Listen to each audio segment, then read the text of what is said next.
শেখ মুজিবুর রহমানের বাড়ি ধানমন্ডি ৩২ নম্বরে ভেঙে ফেলা বাড়ি থেকে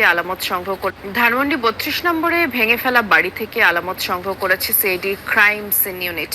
আজ সকাল ৭টায় ঘটনাস্থলে পৌঁছায় সিআইডির ১০ সদস্যের একটি বিশেষজ্ঞ দল। সকালে ধানমন্ডি ৩২ নম্বরের ওই বাড়িতে উপস্থিত হয়ে প্রয়োজনীয় আলামত সংগ্রহ করে বিশেষজ্ঞ দলটি।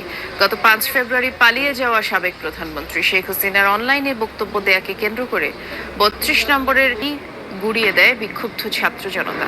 এ সময় বাড়ির পাশের নির্মাণাধীন ভবনে কয়েকতলা বেসমেন্টের খোঁজ পাওয়া যায়। অন্ধকার ওই ভবনের বেসমেন্টের দ্বিতীয় তলা যেতেই পানির সন্ধান পাওয়া যায়। আর এ নিয়ে দেশ জুড়ে আলোচনা শুরু হলে রোববার সেখানে উপস্থিত হয়ে পানি সরিয়ে ফেলে ফায়ার সার্ভিস। এরপরে সকালে সেখানে আলামত সংগ্রহে যায় সিআইডির ক্রাইম সিন।